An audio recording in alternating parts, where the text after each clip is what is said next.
اب آئیے میں آپ کو ان کے خوخاری کھانے پینے کا ایک مشغلہ بتاؤں. آئیے کتاب میں دکھاتا ہوں آپ کو افادات الیومیہ کی پہلی جلد. یہ افادات الیومیہ تھانوی صاحب کی ملفوظات پہلی جلد. اور میں بار بار بتا چکا ہوں کہاں سے چھپی کس نے لکھا, بار بار بتانے کی ضرورت نہیں ہے. صفحہ نمبر اس کا 255, قسط نمبر 2, ملفوظ نمبر 515, جلد نمبر 1, کتاب کا نام افادات الیومیہ, مولانا اشرف علی تھانوی صاحب کی ملفوظات. تھانوی صاحب اپنی دعوت کا ذکر کرتے ہیں. دعوت میں گیا مولانا تھانوی صاحب, کہتے ہیں کہ مولوی محمد عمر صاحب مرحوم, ایک شخص نے میری اور ان کی دعوت کی. مولوی صاحب کو جگر کا جگر کی بیماری تھی, ان کو جگر کمزور تھا ان کا. اس بھلے مانس نے چاول پکوائے, وہ جس نے دعوت کی غریب تھا بیچارہ, اس نے چاول پکوا دی, وہ بھی کھانے کے قابل نہیں. جب کھانے بیٹھے میں نے میزبان سے کہا کچھ اور بھی ہے؟ کہا نہیں. میں نے کہا یہ تو کھانے کے قابل نہیں, اب کیا کھائیں؟ اور جب تم کو چاول پکانا نہیں آتا تو کیوں پکایا؟ سیدھی دال روٹی کیوں نہ پکائی, کہیں سے روٹی لاؤ. کہا روٹی تو نہیں پکائی. میں نے کہا ہم نہیں جانتے. تھانوی صاحب اللہ وہ لے جائے, اب روٹی کیوں نہیں پکایا؟ تو نہیں پکایا, غریب آدمی, اس زمانے میں گیہوں مہنگا ہوتا ہوں, چاول پکا دیے بیچارے نے. تو آپ کیا کہتے ہیں؟ نہیں پکائی, مانگ کر لاؤ. تو کہتے ہیں سیدھی ساری دال کیوں نہیں پکائی, کہیں سے روٹی لاؤ. کہا کہ روٹی تو نہیں پکائی. میں نے کہا ہم نہیں جانتے, جب دعوت کی ہے تو کھلاؤ, اور کہیں سے کھلاؤ, بھوکے تھوڑی جائیں گے.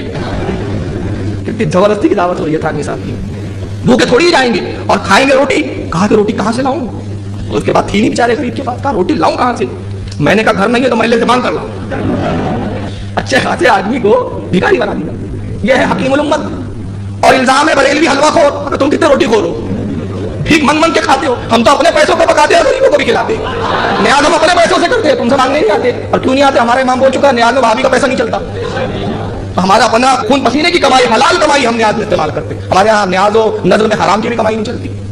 تو ہم تو اپنا پیسہ صرف کرتے ہیں, خود بھی کھاتے ہیں, خود دوسروں کو بھی کھلاتے ہیں, یہ بھیک منگواتے ہیں. اب آگے سنیے کیا کہتے ہیں. تو کہا کہ گھر میں نہیں تو محلے سے مانگ کر لاؤ. گیا, مصیبت کا مارا, دال روٹی لایا, خوب پیٹ بھر کر روٹی کھائی. میں نے مولوی محمد عمر سے بھی روٹی کھانے کو کہا, وہ نہیں کھاتے تھے, مگر وہ بہت خلیق تھے, نرم مزاج تھے, یہ کو کھاتا. کہنے لگے اس کی دل شکنی ہوں گی. اب اتنی مانگ کے لایا بیچارہ, اس کا دل ٹوٹ رہا. دل شکنی یعنی دل ٹوٹنا. کہنے لگے اس کی دل شکنی ہوں گی. میں نے کہا ہماری جو شکم شکنی ہوں گی, اس کا کیا, اس کا سوچیں گے تو اپنے پیٹ میں درد ہو جائے گا. تو یہ تھانوی صاحب کی دعوت ہے بھائی. مگر اعلیٰ حضرت کی میں دعوت بتاؤں, 2 دعوتیں بتاؤں گا آپ کو. تو مولانا حسین میاں علیہ رحمہ جو آپ کے سگے بھتیجے ہیں, وہ بیان فرماتے ہیں کہ اعلیٰ حضرت کی کسی نے, اعلیٰ حضرت بیٹھے ہوئے تھے اپنے گھر میں, تو ایک کم عمر بچہ آتا ہے اعلیٰ کی خدمت میں, اب بے تکلفی کے ساتھ. جب اعلیٰ حضرت کا کتنی خوش مزاجی کا عالم تھا کہ بچے بھی بے تکلف گفتگو کیا کرتے تھے. بے تکلفی کے ساتھ آتا اور کہتا ہے کہ میری بوا نے آپ کی دعوت کی. اس زمانے میں ماں کو بوا بھی کہتے تھے, جو یہ بھی ایک لفظ استعمال ہوتا تھا, یعنی میری ماں نے آپ کو دعوت رکھا ہے, آپ کی دعوت ہے. اعلیٰ حضرت مسکرایا, فرمایا صاحبزادے ہمیں کیا کھلاؤ گے وہاں پر؟ اب اس لیے نہیں پوچھ رہے کہ بریانی کھانا ہے, کوفتے کھانا ہے. دیکھیے انداز اعلیٰ کو بچے سے. تو مولانا حسین میاں فرماتے ہیں کہ اس نے دامن سمیٹا ہوا تھا, اسی میں کچھ چیز تھی, تو اس نے نکالا, ماش کی دال تھی, جس کو ہم اپنی زبان میں کیا کہتے ہیں, اڑد کی دال کہتے ہیں. تو اس نے ماش کی دال رکھی ہوئی تھی, کہا کہ دال کھلائیں گے, اور اس میں مرچیاں تھی, یہ کھلائیں گے ہم آپ کو. تو اعلیٰ حضرت مسکرائے, فرمایا ہم آپ کی دعوت میں ضرور آئیں گے. اور عالم یہ تھا کہ حالت کو تیز چلتا نہیں تھا, تیز آپ سے برداشت نہیں ہوتا تھا, بہت کم مرچ, ہلکی سی مرچی ڈالی جاتی تھی, وہی کھایا کرتے تھے. اپنے اس عالم سے, شاگرد سے, جن کا نام کے لیے میں نے کتاب کھولی ہے, تو ان سے کہا انہوں نے کہ ان سے پتہ, ہاں مولانا کفایت, حاجی کفایت اللہ صاحب آپ کے خادم تھے, حاجی کفایت اللہ صاحب سے فرماتے ہیں کہ اس بچے کا پتہ پوچھ لیجیے. اب انہوں نے پوچھ لیا. اب وہ تو چلے گیا بچہ. حاجی کفایت اللہ نے سوچا اعلیٰ حضرت نے بچے سے دل لگی کہ کائی کی دعوت, مگر اعلیٰ حضرت جب دوسرا دن آیا تو بالکل کپڑے وغیرہ بدل کے ایسے ہی تیار ہوئے جیسے دعوت کے لیے تیار ہوا جاتا ہے. حاجی کفایت اللہ سے فرماتے ہیں کہ چلیے دعوت میں. حضور کہا آپ نے پتہ نہیں لیا اس بچے سے؟ کہا پتہ تو لے لیا تھا. فرمایا کہ چلیے. پہنچتے ایک غریب کا گھر ہے وہ, اور جھوپڑا ایک ہی کمرے کا مکان, اور اس جھوپڑے کے سامنے ایک چھپر 3 کا ڈلا ہوا ہے. اب گھر کے پاس گئے, بلند آواز سے سلام کیا. گھر میں خاتون کی آواز آتی ہے, جواب دیتی ہے, کہتی ہے حضور میں پردہ دار خاتون ہوں, آپ یہیں چھپر کے پاس تشریف رکھیے, کمرہ ہی کی. اور سامنے روڈ جاتی ہے, لوگ آ رہے ہیں. وقت کا امام وہ چھپر کے نیچے بیٹھ جاتا ہے, ساتھ میں حاجی کفایت اللہ بھی بیٹھے ہوئے ہیں. اس کے بعد اندر سے ایک پلیٹ آئی, اس میں ماش کی دال ہے, اور اوپر سے لال سرخ مرچیاں کاٹ کے رکھ دی گئی, اور روٹی کھائی کی ہے, جو کی موٹی موٹی روٹیاں. اب جو کی روٹی نہیں کھاتے, ڈالا سوجی کے بسکٹ کھاتے تھے, اور ایک بسکٹ کھاتے تھے پورا دن کے لیے کافی ہوتا تھا, اتنی کم خوراک. یہاں تک کہ علماء فرماتے ہیں, علامہ ظفر الدین وغیرہ, کہ ایک پیالہ شوربہ 3 دن پورتا ڈالا خود کو, اتنا کم خوراک تھی آپ کی. اب وہ جوار کی روٹی آ گئی. تبھی حاجی کفایت اللہ آپ کے شاگرد جو ہے عزیز, آپ کے خادم کان میں کہتے حضور میں اس گھر کو شاید پہچانتا ہوں, مجھے کچھ یاد آ رہا ہے. اور میں کیا بات ہے, کون ہے اس گھر کا مالک؟ کہتے حضور جو جس کا یہ گھر ہے وہ کسی زمانے میں نوبت بجاتا تھا. نوبت اس کو بولتے تھے, ڈھول بجاتے دن دن دن, یعنی ہمارے آج کے زمانے میں آسانی سے بول دوں کہ وہ سندل کا جو باجا بجتا ہے بڑا والا, وہ بجاتا ہے. تب کیسے کھائے, کیونکہ یہ تو پیشہ جائز نہیں. تو وہ حالانکہ گفتگو دھیرے ہو رہی تھی, لیکن وہ آواز خاتون تک پہنچ گئی. تو خاتون اندر سے کہتی ہے حضور میرے شوہر واقعی ڈھول باجے بجایا کرتے تھے, مگر انہوں نے توبہ کر لی اور پھر اس پیشے کو چھوڑ دیا تھا. اللہ کا فضل ہے کہ توبہ کے اوپر استقامت رہی اور اس پیشے کو چھوڑ دیا انہوں نے, نیک راستے پہ لگے, اس کے بعد ان کا انتقال ہو گیا. اب یہ کمانے والا یہی بچہ, میں بیوہ ہوں. اور یہ بچی کی کمائی حلال ہے، یہ مزدوری کرتا ہے ٹھیک پہ جا کر، اور جو کچھ آمد ہوتی ہے اسی میں دعوت کی گئی ہے۔ اعلیٰ حضرت اپنے ہاتھوں کو بلند کرتے کہتے پروردگار تیرا شکر ہے کہ احمد رضا کے شکم میں تو نے کبھی حرام لقمہ نہیں ڈالوایا ہے۔ اس کے بعد آپ کھاتے ہیں، مولانا حاجی کفایت اللہ فرماتے ہیں کہ بہت خوشی کے ساتھ کھانا کھایا اور بار بار تعریف کرتے اور فرماتے ہیں کہ ایسی بے تکلف دعوت روز ہو تو کتنا مزہ آ جائے۔ ایک ہمارے گھر کے لوگ ہیں روزانہ مرغی اور چوزا اور گوشت رکھ دیا کرتے ہیں، ایسی دال کی دعوت ہو تو اس سے بہتر تو کوئی کھانا ہی نہیں۔ تو اس کے بعد بہت دعائیں دی اس بچوں کو، اور اس کے بعد آپ اپنے گھر تشریف لاتے ہیں۔ تو یہ اعلیٰ حضرت کے دعوت کا انداز تھا، اور ان کے دعوت کا انداز تھا اگر روٹی لے کر نہیں ہے تو بھیک مانگ کے لائیں، مگر کھا کے ضرور جائیں گے، بھوکے نہیں جائیں گے۔ اور دوسری دعوت مولانا ظفر الدین بیاری علیہ رحمہ حیات اعلیٰ حضرت میں فرماتے ہیں کہ ایک مقام پہ اعلیٰ حضرت دعوت پہ تشریف لے گئے، انہوں نے بڑے کا گوشت لا کے رکھ دیا، اور اعلیٰ حضرت کو بڑے کا گوشت پسند نقصان دیتا، پسند تو تھا، اعلیٰ حضرت نے اس کی تعریف لکھی ہے، مگر اعلیٰ حضرت کی مزاج کچھ سوٹ نہیں کرتا تھا۔ اب وہ بڑے کے گوشت کا شوربہ، اس میں بھی مرچ بھی بہت تیز۔ تو حاجی علامہ ظفر الدین علیہ رحمہ فرماتے ہیں کہ میں بڑا فکر مند ہوا کہ کیسے کہوں۔ اعلیٰ حضرت کے کان میں نے کہا حضور یہ کھانا تو آپ کے لائق نہیں ہے، اس میں مرچیاں بھی بہت ہے اور یہ بڑے کا گوشت معلوم ہوتا ہے، تو کیا میں میزبان سے کہوں کہ وہ آپ کے لیے دوسرا کھانا لے آئے؟ آپ فرماتے ہیں کہ یہ میزبان جو ہے یہ مہمان نوازی کے خلاف ہے۔ یہ مہمان کو چاہیے کہ جو میزبان خوشی سے پیش کر دے اسی پہ شکر کرے اور اسی کو کھا لے۔ اب انہوں نے مجھے نہیں معلوم تھا ان کو کہ مجھے نہیں چلتا، لیکن چونکہ ہم دعوت میں ہیں، رسول اللہ کی سنت ہے دعوت قبول کرنا، ہم اسی کی کھائیں گے۔ کہتے ایک بوٹی اٹھایا، بہت صاف کر کے مرچ وغیرہ آپ نے کھا لیا اور پھر کچھ شوربہ کھا لیا اور آپ فارغ ہو گئے، مگر اس سے مسوڑے پھول گئے آپ کے، کیونکہ گوشت ٹوٹ نہیں کرتا تھا۔ اب مسوڑے اتنے پھول گئے، اس زمانے میں پلیگ کی بیماری پھیلی ہوئی تھی بریلی شریف میں، طاعون جس کو کہتے ہیں، اور پلیگ کی بیماری میں ہوتا کیا ہے، سب سے پہلے مسوڑے پھول جاتے ہیں، یہ اس کی نشانی ہے پلیگ کی۔ اور پلیگ کا مرض چل رہا تھا، گھر کے لوگ پریشان ہو گئے، سب کو لگا یہ جو مسوڑے پھول گئے ہیں یہ پلیگ کی وجہ سے حالت کو پلیگ ہو گیا، طاعون ہو گیا، پلیگ کا علاج نہیں، گھر کے لوگ رونے دھونے لگے، کوہرام مچ گیا، اور مسوڑے اتنے پھولے کہ اعلیٰ حضرت بات بھی نہیں کر سکتے تھے، زبان مطلب ہلانا بھی دو بھر تھا۔ چنانچہ حکیم کو بلوایا گیا، حکیم صاحب آئے، دیکھا انہوں نے جبڑے پھولے ہوئے ہیں تو بے ساختہ کہتے ہیں ہاں یہ وہی ہے وہی ہے وہی ہے، یعنی پلیگ کی بیماری ہے۔ تو اعلیٰ حضرت ایک کاغذ اور قلم اشارے سے بلواتے اور لکھتے، کاغذ پہ لکھتے ہیں کہ اللہ کے فضل و کرم سے مجھے پوری زندگی پلیگ نہیں ہو سکتا، ایمان کی پختگی دیکھیے آپ۔ تو حکیم صاحب کہتے ہیں میں برسوں سے حکمت کر رہا ہوں، بریلی میں ویسے بھی پلیگ پھیلا ہوا ہے کہ پلیگ کی ہی نشانیاں ہیں۔ اعلیٰ فرماتے ہیں کہ نہیں، مجھے حکیم کے قول پر یقین نہیں، میرے رسول کے قول پر یقین ہے، جو حدیث میں یہ دعا آئی ہے یہ دعا پڑھ لیتا ہے جس مریض کو دیکھ کر، جس بیمار کو دیکھ کر، تو اللہ کے نبی صلی اللہ علیہ وسلم نے ارشاد فرماتے ہیں کہ وہ مرض وہ بیماری اس کو کبھی نہیں ہوتی۔ وہ کیا دعا ہے؟ الحمدللہ الذی عافانی مما ابتلاک بہ وفضلنی علی کثیر ممن خلق تفضیلا۔ آپ فرماتے ہیں میں نے یہ دعا 12 پلیگ کے مریضوں کو دیکھ کر پڑھی ہے، اور جس مریض کو دیکھ کر دعا پڑھ لی جائے وہ بیماری نہیں ہوتی، یہ پلیگ نہیں ہے اور ہرگز پلیگ مجھے نہیں ہو سکتا۔ حکیم صاحب تو یہی کہہ کے گئے کہ نہیں یہ تو پلیگ ہی ہے۔ اعلیٰ حضرت خود فرماتے ہیں کہ میں نے دل میں اللہ کی بارگاہ میں عرض کیا مالک کائنات اپنے نبی کے فرمان کو سچا دکھا اور حکیم کے قول کو جھوٹا دکھا دے۔ اسی رات سویا تو ایک بزرگ خواب میں تشریف لائے، ایک درخت کی لکڑی دکھاتے اور اشارہ فرماتے احمد رضا اس سے مسواک کرو مرض دور ہو جائے گا۔ کہتے ہیں کہ پھر میں نے کاغذ پہ لکھ کے وہ لکڑی بلوائی، میرے گھر کے احباب وہ لکڑی لائے، میں نے 2 وقت ہی مسواک کی تھی، مسوڑے بالکل درست ہو گئے، میری زبان کھل گئی اور مرض ایسا جاتا رہا جیسے کبھی ہوا ہی نہیں تھا۔ تو میں بتانا مقصد یہ تھا کہ اعلیٰ حضرت میزبان کی دلجوئی کے لیے، اس کے دل رکھنے کے لیے اپنے کو تکلیف دینا گوارا کر رہے ہیں، مگر میزبان سے مطالبہ نہیں کرتے کہ کھانا میں نہیں کھا سکتا، یہ کھانے سے مجھے تکلیف ہوگی، اور ایک صاحب یہ ہے روٹی لے کر آؤ، نہیں لائیں گے تو کہاں سے جائیں گے، کھانا تو کھا کے ہی جائیں گے۔ تو ان کا یہ حال ہے۔ اب آئیے میں دوسرا پہلو بتاؤں کہ تھانوی صاحب عالم بننے کے بعد تصویر لے کے جھال بتاتے تھے، دعوتیں کھاتے تھے تو زبردستی کی دعوتیں کھاتے تھے، عمر مفتگوری میں گزرتی تھی۔ اب ان کا علم، اب دعویٰ ہے علم کا کہ ایک پلے میں علم اشرف علی تھانوی صاحب کا رکھ دیا جائے اور ایک پلے میں پورے ہندوستان کے علماء کا، تو سب سے زیادہ علم کس کا ہے؟ اشرف علی تھانوی کا۔ اس کتاب کا ایک پوسٹ مارٹم پہ ایک تقریر کی ضرورت پڑتی ہے، یہ کہ کال پہ اتنی تقریر ہو رہی ہے ابھی تک۔ تو آئیے کیا واقعی مولانا اشرف علی تھانوی صاحب کا اتنا ہی علم تھا؟ تو میں بتاؤں انہی کی زبان میں کہ وہ کتنے بڑے عالم تھے۔ سنیے، افادۃ الیومیہ کی جلد 2 ہے، اور افادۃ الیومیہ کی جلد 2 کے اندر مولانا اشرف علی تھانوی صاحب کیا لکھتے ہیں سنیے۔ 560 مخفوض نمبر ہے، صفحہ نمبر 290، جلد 2 قسط نمبر 3۔ مولانا اشرف علی تھانوی صاحب کہتے ہیں کہ دیوبند میں بڑا جلسہ ہوا، دیوبند کے مدرسے میں بڑا جلسہ تھا، اس میں مجھ سے حضرت مولانا دیوبندی رحمۃ اللہ علیہ نے، مولانا دیوبندی کے بزرگ تھے تو ان کا نام لے کے کہتے ہیں کہ حضرت مولانا دیوبندی رحمۃ اللہ علیہ نے فرمایا تھا کہ جلسے میں حضور صلی اللہ علیہ وسلم کے فضائل بیان کرنا مناسب ہے۔ یہ حضرت مولانا کا فرمانا اس خیال سے تھا کہ بڑا مجمع ہے، ہر قسم کے عقائد کے لوگ اعتراف سے آئے ہوئے ہیں، جن میں بعض وہ بھی ہیں کہ ہم لوگوں کے متعلق یہ خیال کیے ہوئے ہیں کہ ان کے دل میں حضور اکرم صلی اللہ علیہ وسلم کی عصمت نہیں، تو ایسے لوگ حضور صلی اللہ علیہ وسلم کے فضائل سن کر یہ سمجھ جائیں گے کہ حضور صلی اللہ تعالیٰ علیہ وسلم کے متعلق ان کے یہ خیالات ہیں۔ میں نے عرض کیا ایسے بیان میں روایات کے یاد ہونے کی ضرورت ہے، اور روایات مجھ کو محفوظ نہیں، میری روایت پر نظر بہت کم ہے۔ سمجھ رہے ہیں آپ بات؟ میں اپنے لفظوں میں پڑھ کے بتا دوں، دیوبند کا جلسہ دستار بندی کا سالانہ، مولانا دیوبندی کے ایک بزرگ ہے مولانا اشرف علی تھانوی سے کہتے ہیں کہ یہاں بہت بڑا مجمع ہے، اور لوگوں میں وہ بھی لوگ ہیں جو یہ خیال کرتے ہیں کہ دیوبند کے لوگ بڑے گستاخ ہوتے ہیں رسول اللہ کے، تو حکمت کا تقاضا یہ ہے کہ رسول اللہ کی فضیلت پر آپ بیان کر دیجیے، رسول اللہ کی عظمت بیان کیجیے، رسول کی تعریف میں تقریر کر دیجیے۔ تھانوی صاحب کہتے ہیں کہ فضیلت بتانے کے لیے روایتوں کی ضرورت ہے، وہ مجھے یاد نہیں، روایتوں میں میری نظر نہیں، تو یہ بیچارے دیوبند کے اس کو مجدد بنا رہے ہیں شخص کو، اور اس کو رسول اللہ کی فضیلت نہیں معلوم. مگر امام احمد رضا نے تو ہر کتاب فضیلت رسول پر لکھی ہے.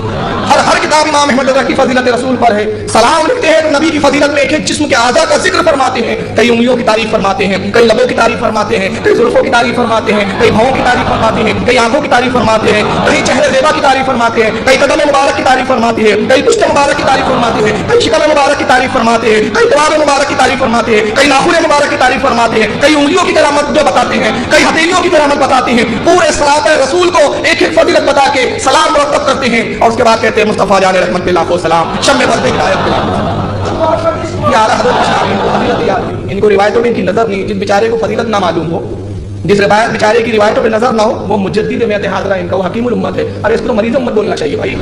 ہم خاتم نے ایک مریض کو حکیم بنا دیا. تو یہ ان کے علم کا عالم تھا. اور آئیے اسی کتاب کے اندر میں ایک اور عبارت بتا دوں. یہ تھانوی صاحب کی حق گوئی ہے، بڑے حق گو تھے، میں یہ مانتا ہوں کہ حق گوئی میں ان کے جیسا کوئی نہیں تھا، اپنے آپ خود ہی ظاہر کر دیتے تھے. چنانچہ اسی ملفوظات کی یہ جلد 3 ہے اور اس کا صفحہ نمبر 221 ہے. الافادۃ الیومیہ جلد 3 قسط نمبر 2 صفحہ نمبر 221 ملفوظ نمبر 283. اس میں کہتے ہیں کہ بعض رائٹنگ لائنیں جو عبارتیں حروف ورڈنگ، بعض عبارتیں میری ہی پہلی لکھی ہوئی اب میری خود ہی سمجھ میں نہیں آتی. میری ہی لکھی ہوئی ہے، میں نے لکھا تھا کسی زمانے میں، پڑھتا ہوں تو میری سمجھ میں نہیں آتی. آج ہی کا واقعہ ہے. ایک فتویٰ میرا ہی لکھا ہوا نکل آیا، پتہ نہیں کہاں سے نکل آیا، گھر کی صفائی ہو رہی ہوں گی تو نکل آیا. ایک فتویٰ میرا ہی لکھا ہوا نکل آیا. بڑے غور و فکر سے بار بار دیکھا تب سمجھ میں آیا ارے یہ اپنا ہی ہے. پہلے تو ڈاؤٹ ہوا تھانوی صاحب کو اپنا ہی ہے، پتہ نہیں کسی اور کا ہے. پھر سمجھ میں بھی نہیں آیا، بہت غور کیا. تو اب جس بیچارے کو اپنا ہی فتویٰ سمجھنے کے اتنا وقت لگے، وہ کیا خاک اماموں کی کتابیں سمجھے گا، خاک قرآن سمجھے گا؟ یہ خود لکھا ہے، یہ مداد بنایا ہے انہوں نے دین کو. اور یہ حکیم الامت، یہ مجدد ہے. اور ایسے مجدد کو پال کر اس کی پرورش کر کے ہمیں منہ چڑھاتے کم وقت. اعلیٰ حضرت سے پوچھا جاتا ہے رسول اللہ کے نام کتنے ہیں؟ اعلیٰ حضرت کہتے ہیں کہ رسول اللہ کے نام حد و شمار سے پرے ہیں، اس کا حد و شمار اللہ ہی جانتا ہے. علماء نے تقریباً 7000 نام بتائے، فقیر نے اس میں اور اضافہ کیا. اور ایک لمبی تعداد میں فگر نہیں ہے مجھے یاد ابھی، ایک بڑا فگر بتا کے کہتے ہیں فقیر نے رسول اللہ کے اتنے نام جو ہے وہ ثابت فرمائے. تو جو رسول اللہ کے نام ہزاروں میں گنائے اس کے علم کا کیا عالم ہوگا. اعلیٰ حضرت کی ایک نعت ہے، میں بتاؤں آپ کو. دیکھیں اعلیٰ کا مزاج، ایک بات واقعہ بتاؤ تو بہت وقت ہو جاتا ہے، لیکن تھوڑا سا وقت گوارا کر لے، برداشت کر لے. ایک نعت ہے اعلیٰ حضرت کی، حاجی آؤ شہنشاہ کا روزہ دیکھو، حاجی آؤ شہنشاہ کا روزہ دیکھو، کعبہ تو دیکھ چکے کعبے کا کعبہ دیکھو.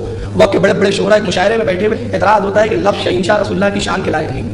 شعر یوں ہونا چاہیے، حاجی آؤ میرے شاہ کا روزہ دیکھو، کعبہ تو دیکھ چکے کعبے کا کعبہ دیکھو. اعلیٰ حضرت کی بارگاہ میں سوال لکھ کر بھیجا جاتا ہے، حضور یہاں لفظ شہنشاہ مناسب نہیں ہے، یہاں شاہ ہونا چاہیے. اعلیٰ حضرت چڑھتے نہیں ہیں، ناراض نہیں ہوتے، یہ نہیں کہتے کہ تم مجھے سمجھانے چلے ہو، بلکہ ان کی تشفیع کے لیے، ان کے جواب دینے کے لیے ایک مستقل کتاب لکھتے ہیں. پوری کتاب لکھ کر ثابت کرتے ہیں کہ رسول اللہ کے لیے شہنشاہ استعمال کرنا جائز ہے. اور 1400 سال میں کتنے علماء جنہوں نے نبی پاک کے لیے شہنشاہ کا لفظ استعمال کیا ہے.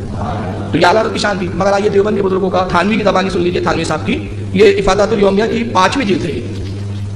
5 جلدوں میں بار بار کہہ رہا ہوں، 5ویں جلد ہے افادۃ الیومیہ کی. اور اس کا ملفوظ نمبر 108، صفحہ نمبر بھی 108، ملفوظ نمبر بھی 108.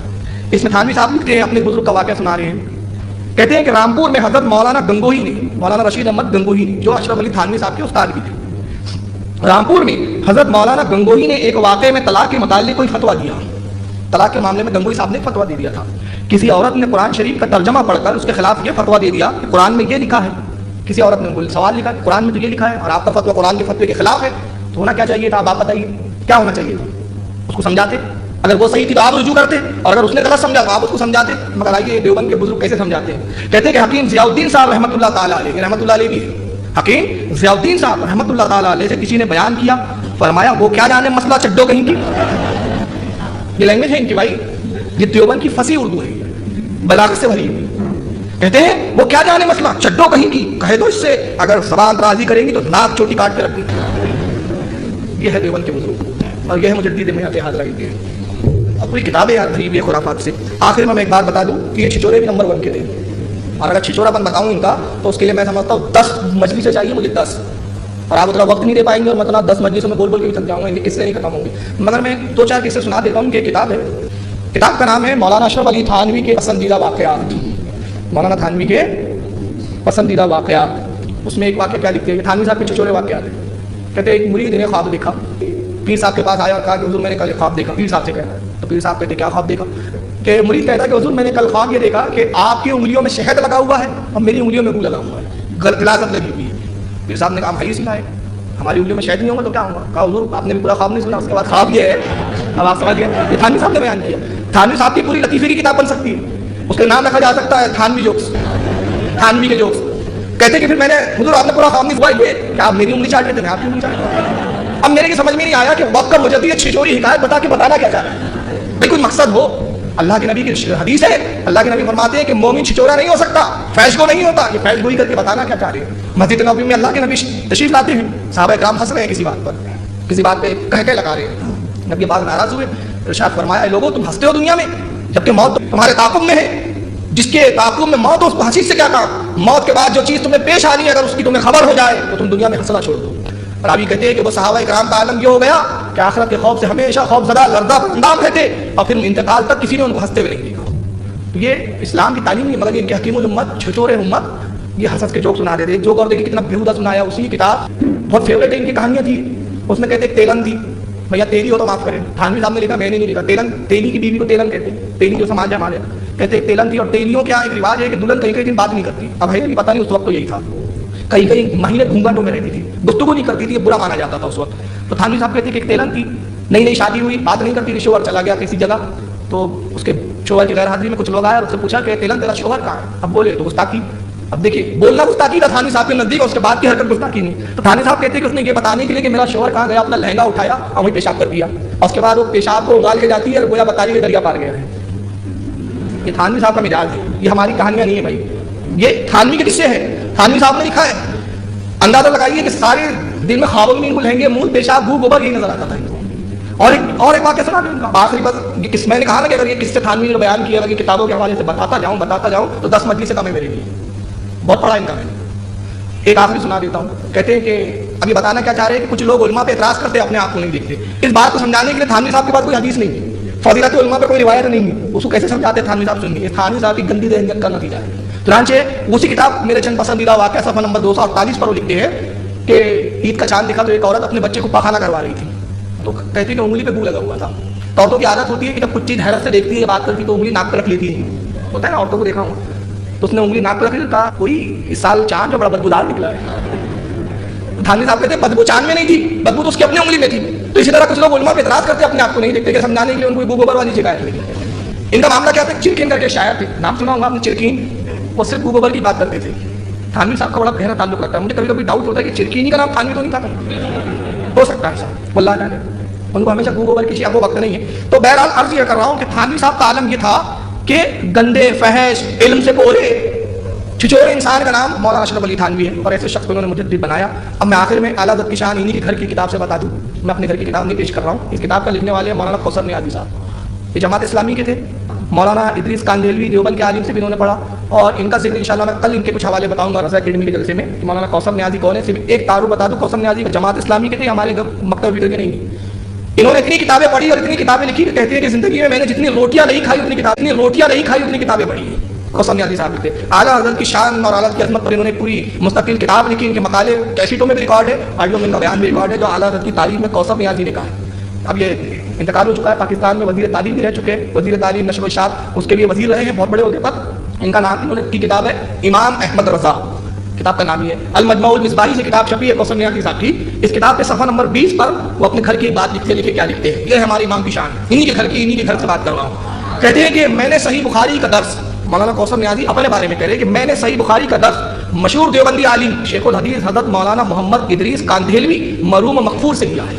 کبھی کبھی اعلیٰ حضرت کا ذکر آ جاتا تو مولانا کاندھیلوی فرماتے مولوی صاحب کسے کہتے ہیں؟ کوثر نیازی سے. بریکٹ میں لکھا ہے کہ یہ مولوی صاحب ان کا تقیہ کلام تھا، یعنی ہر کسی کو مولوی صاحب کہہ کے مخاطب کرتے. تو کہتے ہیں مولوی صاحب مولانا احمد رضا خان کی بخشش تو انہی فتووں کی سبب ہو جائے گی کہ اللہ تعالیٰ فرمائے گا احمد رضا خان تمہیں ہمارے رسول سے اتنی محبت تھی، اتنے بڑے بڑے عالموں کو تم نے معاف نہیں کیا. کیا تم نے سمجھا کہ انہوں نے توہین رسول کی تو ان پر بھی کفر کا فتویٰ لگا دیا؟ جاؤ اسی ایک عمل کے سبب ہم نے تمہاری بخشش کر دی. انہی کے گھر کی شہادت ہے. کہتے ہیں کہ اعلیٰ حضرت کے دوسرے عمل تو چھوڑیے، دوسری کتابوں کی خدمات، مجدد ہونا اور دوسری ان کا تقویٰ پرہیزگاری وہ سب ایک طرف. اور دوسری طرف کیا کہ اللہ تعالیٰ کہیں گے احمد رضا تمہیں ہمارے نبی سے اتنی محبت کہ جس کے بارے میں ذرا سا بھی تم نے محسوس کیا کہ نبی کی شان میں گستاخی کر رہا ہے تم نے کفر کا فتویٰ لگا دیا. جاؤ اسی محبت اور اسی الفت کے تو پہلے ہم نے تمہیں بخش دیا. یہ مولانا کوثر نیازی کی گواہی ہے. آگے کیا لکھتے ہیں سنیے. کہتے ہیں کہ کم و بیش اسی انداز کا ایک اور واقعہ مفتی اعظم پاکستان حضرت مولانا مفتی محمد شفیع دیوبندی سے بھی میں نے سنا. یہ خود اس کے راوی ہے، خود گواہ ہے مولانا کوثر نیازی. اور کوثر نیازی کوئی ایسی شخصیت نہیں ہے کہ جس کا انکار دیوبندی اور جماعت اسلامی والی کر دے. بہت بھاری بھرکم شخصیت ہے ان کی جماعت کی.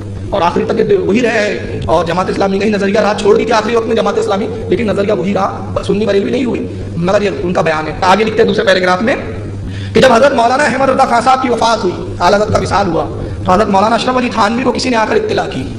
مولانا تھانوی نے بے اختیار دعا کے لیے ہاتھ اٹھا دیے. جب دعا کر چکے تو حاضرین مجلس میں سے کسی نے پوچھا, وہ تو عمر بھر آپ کو کافر کہتے رہے اور آپ ان کے لیے دعائیں مغفرت کر رہے ہیں. فرمایا یہی بات سمجھنے کی ہے کہ مولانا احمد رضا خان نے ہم پر کفر کے فتوے اس لیے لگائے کہ انہیں یقین تھا کہ ہم نے توہین رسول کی. اگر وہ یقین رکھتے ہوئے بھی ہم کو کفر کا فتویٰ نہ لگاتے تو خود کافر ہو جاتے. کتنی بڑی شہادت ہے. تو تھانی صاحب کو بھی پتا تھا اپن ہے کچھ نہیں, حالات بھی صحیح ہے, مگر ان کی ضروریت کو سمجھ میں نہیں آ رہا ہے. اس کے بعد یہ کیا لکھتے ہیں مولانا کوثر نیازی کا جملہ آپ سن لیجیے. حقیقت میں جسے لوگ امام احمد رضا کا تشدد قرار دیتے, یعنی سختی قرار دیتے, لوگ کہتے ہیں نا مولانا احمد رضا بڑے سخت, ہر کسی کو کافر بولتے پھرتے تھے, تو کہتے ہیں جس کو حقیقت میں جسے لوگ امام احمد رضا کا تشدد قرار دیتے ہیں وہ بارگاہ رسالت میں ان کے ادب اور احتیاط کی روش کا نتیجہ ہے.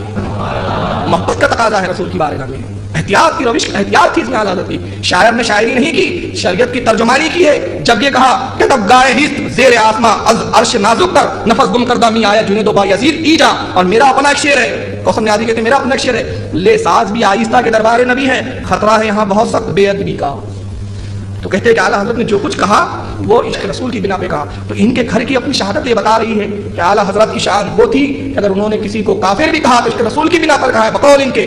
حالانکہ ہم کہتے ہیں کہ عشق رسول کی بنا پہ نہیں کہا, عشق رسول تو بہت تھا, یہ واقعی مجرم تھے اس لیے کہا, واقعی مجرم تھے, اس سے کفر ثابت ہوتا ہے. اور آج تقریباً 150 سال کا عرصہ ہونے کو آیا, آج تک پوری ضروریت مل کے بھی اپنے بزرگوں کا ایک کفر نہیں ہٹا سکی. تو آج کی اس مجلس سے واضح ہو چکا ہوں گا کہ ہمارا مجدد کی شان کیا ہے, اور دوسرے لوگ جو اپنا مجدد اس کو بنانے کے لیے کھوٹا سکہ چلانا چاہتے ہیں. لہٰذا ضرورت ہے کہ ہم امام احمد رضا کو سمجھیں, ان کے نظریے ان کی کتابوں میں ہیں, ان کی سیرت میں ہے. بریلیت کو سمجھنے کے لیے ڈھول بازی مت دیکھیے.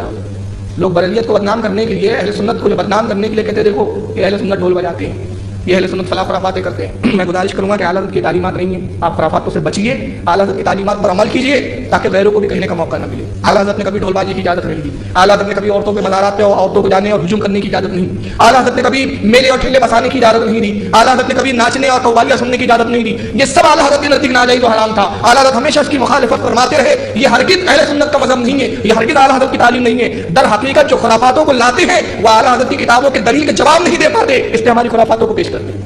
اگر ان میں ہمت ہوتی تو اعلیٰ حضرت کی کتابوں کی بیس پر بات کرتے, مگر چونکہ چور دل میں چھپا ہوا ہے, ان کو معلوم ہے کہ اعلیٰ حضرت کی جو کتاب اٹھائیں گے اعلیٰ حضرت کا کوئی نظریہ ہم قرآن و حدیث کے خلاف نہیں بتا سکتے. ہر نظریے کی تائید میں امام ہے, ہر نظریے کی تائید میں بزرگان دین ہے, ہر نظریے کی تائید میں علماء کرام ہے, ہر نظریہ صحابہ کرام قرآن و حدیث کے نظریے اور عقیدے سے ثابت ہے. ایک نظریہ بھی امام احمد رضا کا چیلنج نہیں کیا جا سکتا. یہ بات ان کو اچھی طرح معلوم ہے. اسی بنا پہ کیا کرتے ہیں, کتابوں سے بات نہیں کرتے. دیکھو سنی لوگ ایسے ہوتے ہیں, سنی ڈھول بجاتے ہیں, سنی سندل نکالتے ہیں, سنی جو ہے وہ درگاہ پہ خرافاتیں کرتے ہیں, سنی یہ کرتے ہیں, سنی یہ کرتے ہیں. ہم کہتے ہیں قوم کو نہیں دیکھا جاتا, قوم کے قائد کو دیکھا جاتا ہے. اور تم سنی سنی کیا لگا کے رکھے, کل تو کوئی غیر مسلم بھی کہہ سکتا ہے کہ مسلمان ایسے ہوتے ہیں, مسلمان آتنکوادی ہوتے ہیں, مسلمان آتنک پھیلاتے ہیں. تو کیا تم نے اس بات کو تسلیم کر لیا؟ نہیں. کیوں؟ کیونکہ اسلام آتنکواد کی تعلیم نہیں دیتا, ہمارا قرآن آتنکواد کی بات نہیں کرتا, ہمارا نبی آتنکواد لے کر نہیں آیا. ہمارا نبی تو وما ارسلناک الا رحمۃ للعالمین کا مدعا سنانے آیا ہے, سارے عالم کی رحمت بن کر آیا ہے. ہمارا نبی جب صاحب رحمت ہے اور پورا رحمت والا ہے تو اس کی قوم آتنکوادی کبھی نہیں ہو سکتی.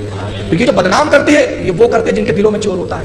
اور آج حالات نے ثابت کیا, جو کل تک مسلمانوں کو آتنکوادی بول رہے تھے, خود گھروں میں ان کے آتنکوادی نکلے, خود الزام دوسروں پہ لگاتے تھے, مجرم گھروں میں چھپے بیٹھے ہوئے تھے. آج انکشاف ہوا کہ الزام کل تک تم دوسروں کو دیتے تھے, دوسرے تمہیں آتنکوادی نظر آتے تھے, اور سارا آتنکواد تمہارے گھر میں اپنے پیدا ہو رہا تھا, تمہارے گھر کی دین تھی آتنکواد. تو جس طرح کل تک باطل اسلام کو بدنام کرنے کے لیے ہمیں آتنکواد کا لیبل لگا رہے تھے, اسی طرح یہ آج کے باطل دیوبندی وہابی سنت کو بدنام کرنے کے لیے ہماری جہالت کو سامنے لاتے ہیں اور ہماری کتابوں کو چھپاتے ہیں. ہمت ہے تو کتابیں سامنے لاؤ, باہر کتابوں سے کرو. ان غلطیوں کی, ان خامیوں کے خلاف ہم خود ہیں, ہمارے علماء ہیں, ہمارے علماء کے خلاف بولتے ہیں, مذمت کرتے ہیں. تو جو چیز ہمارے نزدیک کو جائز نہیں اس کو آپ ہمارے پر ٹوپی کہہ سکتے ہو.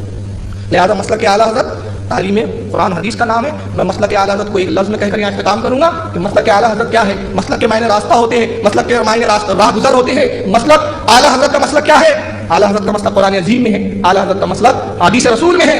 مسلک اعلیٰ حضرت کی ترجمانی قرآن یوں کرتا ہے, اہدنا الصراط المستقیم. یہ ہے مسلک اعلیٰ حضرت. اللہ میں سیدھا راستہ چلا ان کا جن پر تو نے انعام نازل کیا. تو صراط مستقیم مسلک اعلیٰ حضرت ہے. اعلیٰ حضرت اس کو کیوں کیسے بیان کرتے ہیں, تیرے غلاموں کا نقش قدم ہے راہ خدا. تیرے غلاموں کا نقش قدم ہے راہ خدا، وہ کیا بہک سکے جو یہ سراغ لے کے چلی۔ مسلک اعلی حضرت ہے۔ مسلک اعلی حضرت کیا ہے؟ اللہ کے نبی کی حدیث پاک ہے، نبی پاک نے ارشاد فرمایا لا یؤمن احدکم حتی اکون احب الیہ من والدی و ولدہ والناس اجمعین، تم میں اس وقت تک کوئی مومن نہیں ہو سکتا جب تک وہ رسول سے اتنی محبت نہ کرے جتنی اپنی ماں باپ سے نہ کرتا ہو، جتنی اپنی بھائیوں سے نہ کرتا ہو، جتنی اپنے اہل و عیال سے نہ کرتا ہو، جتنی عزیز و اقارب سے نہ کرتا ہو، جتنی دنیا دار لوگوں سے نہ کرتا ہو، دنیا کے تمام لوگوں سے زیادہ مجھ سے جب تک محبت نہ کرے اس وقت تک مومن نہیں ہو سکتا۔ رسول سے محبت ہر حدیث سے بڑھ کر کرنا، اسی کا نام مسلک اعلی حضرت ہے۔ منشا الہی کے مطابق محبت رسول کا نام مسلک اعلی حضرت ہے۔ ہمارا مجدد زندہ باد، ہمارا مسلک زندہ باد، ہمارا مذہب زندہ باد، ہماری قوم زندہ باد۔ وما علینا الا البلاغ المبین۔ ذات السلام کے لیے کھڑے ہو جائیں۔